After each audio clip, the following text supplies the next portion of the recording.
मी काल एक पोस्ट वाचली फेसबुकवर, चहा नको बावनकुळे आवरा. आमच्या एका पत्रकार मित्राची जी पोस्ट होती, भीक नको कुत्रा आवर म्हणतात तशी पोस्ट आहे. काल बावनकुळे यांची जी ऑडिओ क्लिप व्हायरल केली गेली, त्यात ते जे बोलले ते काय एवढं धाडसी, खळबळजनक किंवा जगावेगळं वगैरे असं नव्हतं. जनरली सगळेच राजकीय पक्षांकडून सगळीकडेच राजकीय पक्षांकडून विविध माध्यमांच्या पत्रकारांना चहा पाण्याला बोलवलं जातं. या चहा पाजण्यामागे राजकारण्यांच्या मनात एकच गोष्ट असते, ती म्हणजे आपली बातमी छापून येणं, आपल्याला प्रसिद्धी मिळणं, किंवा ज्याला आजच्या भाषेत नरेटिव्ह सेट करणं असं बोललं जातं, ते नरेटिव्ह सेट करणं. सगळेच करतात, सगळेच बोलतात. मग बावनकुळे बोलले म्हणून एवढा गदारोळ का माजवला जातोय? मी स्वतः आजवर एकदाही बावनकुळेंना प्रत्यक्ष भेटलेलो नाही, त्यामुळे ते नेमके कसे आहेत स्वभाव आणि एकंदर बोलणं वगैरे याबद्दल जे ऐकीव आहे त्यावरच मी माझे आडाखे बांधतोय. बरं का, अनेक राजकारणी अगदी मोजकंच बोलतात. ओठात एक आणि पोटात एक वगैरे असतं. अगदी खाजगीतली एक गोष्ट सांगतो. एक नेते आहेत जे समोर आलेल्या प्रत्येक महिलेला ताई ताई म्हणतात खरं, पण त्या ताईची पाठ वळली की या दादांचे डोळे असे काही फिरतात की विचारता सोय नाही. या दादाला भेटून गेलेल्या कित्येक ताया नंतर या दादासह नको त्या वेळी नको त्या ठिकाणीही दिसतात. माझे काही वाह्यात मित्र आहेत, तर बंबई या भाषेत ज्यांना अतरंगी म्हटलं जातं, अतरंगी मित्र, ते मित्र अशी प्रकरणं शोधत असतात. ते वावरतात मंत्रालय परिसरात. बरं, दिसला यांना एखादा नेता असा भाववीज करताना वगैरे कुठल्याच्या हॉटेलात, तर ठीक आहे, गप्प बसा की. पण हे लोक गाव दुनियेत त्याचा डांगोरा पिटून मोकळे जातात. बरं, मी आणि माझ्यासारखे काही यूट्यूबर्स यांचे मित्र, मग हे लोक काय करतात, या बातम्या रात्री अपरात्री फोन करून आमच्या कानांवर घालतात. एकदा तर एका महाभागाने मंत्रालयासमोरच्या ट्रायडंट हॉटेलच्या लॉबीतून एक व्हिडिओ कॉल लावला होता. रात्रीचे 11:15 वाजले होते. मी एक कंटेंट लिहित बसलो होतो आणि हा फोन आला. उचलला तर समोरचा माणूस बोलेच ना, ज्याने फोन केला होता तो. त्याने डायरेक्ट स्क्रीनवर हॉटेलचं रिसेप्शन मला दाखवलं. समोर रिसेप्शन दिसत होतं. आपला एक आमदार नेता, मी ज्याच्याबद्दल बोलत होतो, दादा, एका ताईसोबत चेक इन करत होता. बस तेवढं व्हिज्युअल पुरेसं होतं. आता हे दाखवणारे आमचे सो कॉल्ड मित्र जे असतात ना, त्यांची अपेक्षा काय असते की आम्ही यावर एखादा व्हिडिओ बनवावा, विवेचन करावं, या राजकारण्यांची पोलखोल करावी. असे कॉल मेसेज मलाच नाही तर आणखीनही बऱ्याच विश्लेषकांनाही जातात. पण आम्ही आजवर या असल्या अनैतिक गोष्टींमध्ये, कुणाच्याही अनैतिक गोष्टींमध्ये नाक खुपसलेलं नाही. ते आमच्या तत्वात बसतच नाही. तर हे आमचे सो कॉल्ड मित्र जे आम्हाला प्रत्यक्ष कुठे भेटले कधी की तक्रार करतात, काय राव, सॉलिड विषय झाला असता, तुम्ही करा ना एखादा व्हिडिओ. खरं तर हे आता जे काय मी सांगितलं ते विषयांतर झालं, पण मला एवढंच सांगायचं होतं की हे जे कोणी दादा आहेत त्यांनी आता डोळे मिटून दूध पिणं बंद करावं. तुमचे रक्षाबंधनाचे, भाऊबीजेचे अनेक व्हिडिओज तुमचे हितचिंतक गोळा करतायत. तुमचाही कधीतरी सोमय्या केला जाऊ शकतो, एवढंच लक्षात ठेवा. बाकी मला काही सांगायचं नाही. तर आपण बावनकुळेंबद्दल बोलत होतो, म्हणजे बावनकुळेंच्या विधानाबद्दल बोलत होतो. मी जी काय आठवण सांगितली त्याचा बावनकुळेंशी काही संबंध नाही. भारतीय जनता पक्षाकडे मीडियाला सामोरं जाण्याची किंवा मीडियाची नस ओळखण्याची, मीडियाशी नेमकं कसं इंटरॅक्ट करायचं याबद्दल आपल्या नेत्यांना, प्रवक्त्यांना शिक्षित करण्यासाठी रामभाऊ म्हाळगी प्रबोधिनीसारखी एक व्यवस्था आहे. पण त्या व्यवस्थेचा वापर फारसा होताना दिसत नाही. अनेक नेते भयकल्यासारखे बोलून जातात आणि त्यांच्या बोलण्याचा विपर्यास केला जातो. मुळात जर शांतपणे विचार केला तर आजचे हे नेते कधीकाळी सामान्य कार्यकर्ते होते. त्यांची वैचारिक प्रगल्भता आणि व्यक्त होण्याची शैली यामुळे असे गोंधळ उडू शकतात. पण विरोधात असलेला चाय बिस्कुट मीडिया तुमचा प्रत्येक शब्द पकडायलाच बसला आहे.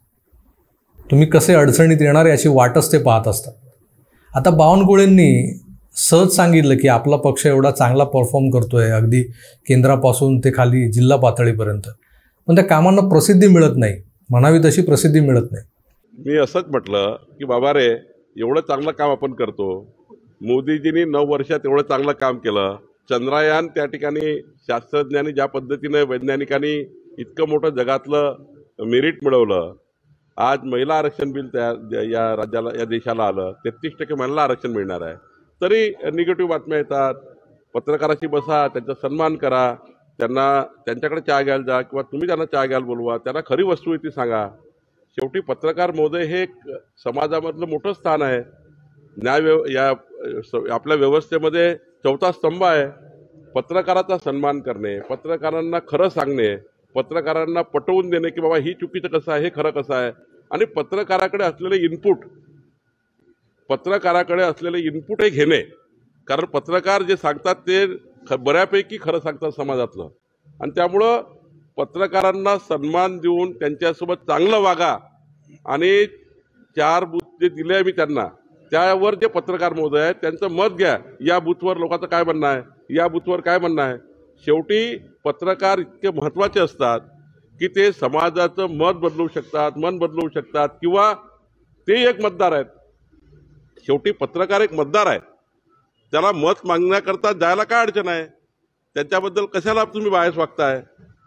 तुम्ही जातच नाही, विचारणारच नाही, त्यांना त्यांचं मत घेणार नाही, समाजात काय सुरू आहे विचारणार नाही. या पद्धतीचा सल्ला मी दिला. त्याच्यात कुठले वाईट नव्हतं. आता तुम्हाला मी पत्रकार परिषद संपल्यावर म्हटलं चहा घ्यायला चला, यात काही वाईट आहे. काल मी नगरमध्ये असंच म्हटलं. आता बावनकुळेंची तळमळ आपण समजू शकतो, पण त्यांचं वाक्य पकडून त्यावर अवडंबर माजवणाऱ्यांची फितरत सांगतो तुम्हाला. हे लोक चहा किंवा बटाटावडा यावर समाधानी नसतात, तर यांना कार्यक्रमानंतर स्टेजच्या बाजूला बोलावून दिलं जाणारं पाकिट महत्त्वाचं असतं. एका राजकीय पक्षाच्या भावजा म्हणजे भावजीनं, काय समजली आमच्याकडे तसं बोलतात भावजा. तर ह्या भावजानं जाहीर अनाऊन्स केलं होतं पत्रकारांची स्टेजच्या मागे वेगळी सोय केलेली आहे, तेव्हा त्यांनी मागे येऊन आपापली पाकिटं घेऊन जावी. तर यावरही थोडासा गदारोळ झाला होता तेव्हा, नाही असं नाही. मग सारवासारव झाली की प्रेस रिलीजची पाकिटं, एन्व्हलप्स घेऊन जावीत असं बोलायचं होतं. तुमचा काहीतरी गैरसमज झाला आहे. आजकाल सगळ्याच मीडियावाल्यांना प्रेस रिलीजेस व्हाया ईमेलनं येतात. कोणी छापील प्रेस रिलीज देत नाही, आणि पत्रकार आता ती घेतही नाही. पूर्वी असली छापील पत्रकं, निवेदनं वार्ताहर घेऊन यायचे प्रेस कॉन्फरन्सला गेले की, आणि मग कार्यालयात बसून कॉपी मारायची, टाईप करायची. त्या निवेदनाला वृत्तपत्रीय भाषेत बसवायचं काम मग यांच्या बोकांडी असायचं. आता सारं सोपं झालं आहे. मेलवरून उचलायचं, कॉपी पेस्ट एडिट की काम तमाम. बातमी राहिली बाजूला. पत्रकारांवर पानं भरण्याचं काम करणाऱ्यांना बातमीदार पत्रकार नाही तर पत्रकार म्हटलं जातं सध्या. या पत्रकारांना समोरच्यांकडून पाकिटांचीच अपेक्षा असते. चहा बिस्किटं ही प्रतिकात्मक झाली, खरी मजा तर पाकिटांमध्ये. या अशा घोर कलियुगात आपले बावनकुळे बाबा जर या पत्रकारांना चहा पाजा, अगदी जेवायला ढाब्यावर न्या, मग तिकडे बसवा असं बोलतात. खरं तर या पत्रकारांना दिवसभरात चहा बिस्किट सिगारेट विडी काडी अगदी गायछाप चुनापुडी देणारे अनेक गिराईक असतात. त्यामुळे त्यांना तशी ददात नसते त्यांना या सगळ्या गोष्टींची. त्यांना आस असते ती फक्त पाकिटांची. तुम्ही सुजय विखे पाटलांना बाकीचं बघून घ्या असं जे काही सुचवलं आहे ते बहुधा पाकिटांबद्दलच असावं, पण आमच्या माध्यमांना ते उमगलं नाही बावनकुळेजी, आणि झाला थैथयाट सुरू. एक थोर विचारवंत काल बोलून गेले, बावनकुळे काही चुकीचं बोललेलं नाही, पण त्यांनी मोदींच्या विचारांशी द्रोह केला आहे.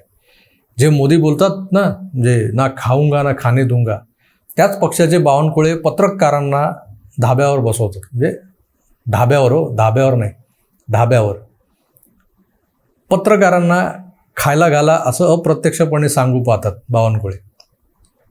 हा मोदींच्या विचारांशी एक प्रकारचा द्रोह नाही का, बंडखोरी नाही आहे का? म्हणजे ते म्हणतात ना खाऊंगा ना खाणे दूंगा, आणि हे खायला घालतात. म्हणजे कुठून तरी गल्ली बोळात सॅमसंगचा फोन आणि बूमच्या नावाखाली दांडकं घेऊन फिरणाऱ्या चवली पावलीच्या व्हायरल व्हिडिओ सम्राटांना चहा पाजा, धाब्यावर बसवा असं बावनकुळे आपल्या कार्यकर्त्यांना सांगतात. ते थेट मोदींशी जोडून हे लोक मोकळे होतात. तर या उलट काँग्रेसला सोरोसकडून मिळालेला मोठा काळा पैसा हा अगदी रोख किंवा चेकनं, अगदी बँक ट्रान्सफर करून या चाय बिस्कुट मीडियाला वाटला जातोय. भारत जोडो यात्रेत PR कसा राबवला गेला हे सिद्ध करणारी एक लिस्ट आली काल व्हॉट्सअपवर. एका PR कंपनीच्या लोगोसकट ज्यात कोणाकोणाला किती आणि कसे पैसे वाटले गेले याची यादी आहे सविस्तर. एवढंच कशाला, आज दिल्ली आणि ग्रेटर नोएडा या भागात जवळपास 100-150 पत्रकार असे आहेत जे काँग्रेसच्या पेरोलवर आहेत. यांनी आपापली यूट्यूब चॅनल्स उघडलेली आहेत, हिंदी आणि इंग्रजीतली. ज्यांना व्ह्यूज मिळवून देणं, यांचे खोटे नरेटिव्ह सेट करणारे व्हिडिओ व्हायरल करणं, यासाठी काँग्रेसची इकोसिस्टीम राबते, काम करते. यांचे सबस्क्रायबर्स मिलियनच्या खाली नाहीतच, त्यामुळे व्ह्यूज किती असतील याचा तुम्ही नुसता अंदाज लावा. हे विरोधी पक्षाचा अजेंडा चालवतात, पण यांचा रुबाब सत्ताधाऱ्यांनाही लाजवेल असा असतो. 70 वर्ष देशावर राज केलेल्या पक्षाला आणि त्यांच्या यंत्रणेला हे नवं नाही आहे ना, ते सराईत आहेत. त्यांनी आपली इकोसिस्टीम व्यवस्थित उभी केली, ती अव्याहतपणे त्यांचा अजेंडा राबवते. वर यांच्या पत्रकारितेला नाव काय तर निर्भीड पत्रकारिता. आणि जे राईट विंगर्स आहेत मुठभर, त्यांना चाटोकार बोललं जातं, गोदी मीडिया बोललं जातं. काही म्हणा, 2014ला भारतीय जनता पक्षानं ज्या सोशल मीडिया कंपनीच्या मदतीनं निवडणुकीतला प्रचार मॅनेज केला होता, त्या कंपनीला पुन्हा भाजपानं शोधावं. कारण मागच्या 9 वर्षात प्रचंड फाजील आत्मविश्वास हा भाजपाच्या IT सेलमध्ये वाढलाय, हे स्पष्ट दिसतंय. विरोधक कागदावर कुठेच दिसत नसताना आज ते देश ढवळून काढतायत आणि हे लोकसभेच्या जागा मोजतायत. 254 तर अशाच येतील, 170 अशा आहेत की त्या निसटत्या हरलेल्या आहेत. आपण 2ऱ्या-3ऱ्या क्रमांकावर होतो, त्याही जिंकता येतील थोडीशी मेहनत केली. तुम्ही थोडीशी मेहनत म्हणजे नेमकं काय? आता ह्याची जर गोळाबेरीज केली तर 400 तर अशाच झाल्या. मग प्रचार तरी कशाला करता? घरी बसूनच जिंकाल की तुम्ही. दुसरी गोष्ट, आमच्यासारख्यांना असलं काही सांगायचा प्रयत्न केला की एकच पेटंट वाक्य फेकलं जातं. कमेंट्समध्ये येतील आता काही लोक. वरचे जे बसलेत ना, ते कधी काही चक्र फिरवतील ना, ते तुमच्या आमच्यासारख्यांच्या आकलना पलीकडचं आहे. नका तुम्ही लोड घेऊ. नका लोड घेऊ तर नाही घेत लोड. बसा टाळ कुटत. आणि जमल्यास गल्लीबोळातल्या धडक बेधडक न्यूज किंवा महाराष्ट्र 80-90, वादळी समाचार या नावांच्या पोर्टलवाल्यांना घेऊन धाब्यावर जा, त्यांच्यासोबत बसा, निवडणुका सहज जिंकाल. हे माझं परसेप्शन आहे. ग्राउंड रिॲलिटी यापेक्षा वेगळी असू शकते बरं. त्यामुळे तुर्तास मी इथेच थांबतो. पुन्हा भेटूच, तर आपली काळजी घ्या आणि पाहत राहा KRDG9. धन्यवाद. नमस्कार.